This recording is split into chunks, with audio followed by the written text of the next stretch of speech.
മക്കളെ, പുൽക്കൂട്ടിൽ പിറന്നു കിടക്കുന്ന ഉണ്ണിയേശുവിനെ നമുക്ക് ആരാധിക്കാം. കിഴക്കു കണ്ട നക്ഷത്രം കണ്ടുകൊണ്ട് പൂർവ്വ രാജാക്കന്മാർ അത്യധികം സന്തോഷത്തോടെ യേശുവിനെ ആരാധിക്കാൻ പുറപ്പെട്ടിരിക്കുകയാണ്. അമ്മയായ മറിയത്തോടുകൂടി കാണുകയും അവനെ കുമ്പിട്ട് ആരാധിക്കുകയും ചെയ്തു. മത്തായിയുടെ സുവിശേഷം 2-ാം അധ്യായം 10-ാം വാക്യം. പൂർവ്വ രാജാക്കന്മാർ, കിഴക്കിൻ്റെ രാജാക്കന്മാർ യേശുവിനെ ആരാധിക്കാൻ വന്നതുപോലെ ഇപ്പോൾ നമ്മളെല്ലാവരും ഉണ്ണിയേശുവിനെ ആരാധിക്കാൻ നമ്മൾ തയ്യാറായി നിൽക്കുകയാണ്.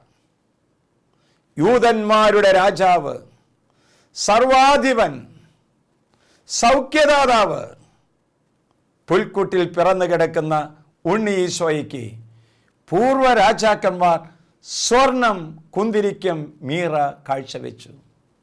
നമുക്കും നമ്മുടെ പ്രാർത്ഥനകൾ, നമ്മുടെ നിയോഗങ്ങൾ, നമ്മുടെ കണ്ണുനീരുകൾ ഉണ്ണി ഈശോയ്ക്ക് കാഴ്ച കൊടുക്കാം. നമുക്കറിയാം, പുൽക്കൂട് എല്ലാവർക്കും വരാൻ പറ്റിയ സ്ഥലമാണ്. കൊട്ടാരത്തിലല്ല പിറന്നത്, പുൽക്കൂട്ടിൽ. ഇതാ ഈശോ പുൽക്കൂട്ടിൽ പിറന്നു കിടക്കുകയാണ്. രാജാവിന് വരാം, ആട്ടിടയന്മാർക്ക് വരാം, രോഗികൾക്ക് വരാം, ദുഃഖിതർക്ക് വരാം. ഇതാ നമ്മളെല്ലാവരും ചേർന്ന് ഉണ്ണിയേശുവിനെ ആരാധിക്കാൻ പോകുകയാണ്. എല്ലാറ്റിൻ്റെ മേൽ അധികാരമുള്ളവനാണ് പുൽത്തൊഴുത്തിൽ പിറന്നു കിടക്കുന്നതെന്ന് നമ്മൾ വിശ്വസിക്കണം. സാത്താന്റെ മേൽ അധികാരമുള്ളവനാണ് പുൽക്കൂട്ടിൽ പിറന്നു കിടക്കുന്ന ഉണ്ണി ഈശോ. രോഗികളുടെ മേൽ അധികാരമുള്ളവനാണ് പുൽക്കൂട്ടിൽ പിറന്നു കിടക്കുന്ന ഉണ്ണി ഈശോ. പ്രപഞ്ചത്തിന്റെ മേൽ അധികാരമുള്ളവനാണ് ഉണ്ണി ഈശോ. മരണത്തിന്റെ മേൽ അധികാരമുള്ളവനാണ് ഉണ്ണി ഈശോ. ആ പുൽക്കൂട്ടിലേക്ക് നമുക്ക് ഒരുമിച്ച് നടക്കാം. നമ്മൾ വളർത്തിയവരും നമ്മൾ സഹായിച്ചവരും നമ്മൾ സ്നേഹിച്ചവരുമായ നമുക്കെല്ലാവർക്കും കൂടി ഉണ്ണിയേശു പിറന്നു കിടക്കുന്ന പുൽക്കൂട്ടിലേക്ക് കടന്നു ചെല്ലാം.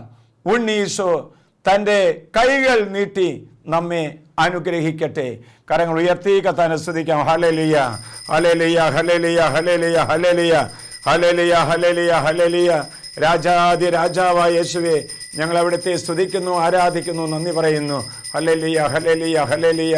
പരിശുദ്ധ പരമ ദിവ്യ കാരുണ്യത്തിന് എന്നേരവും ആരാധനയും സ്തുതിയും പുകഴ്ചയും ഉണ്ടായിരിക്കട്ടെ. ആമേൻ.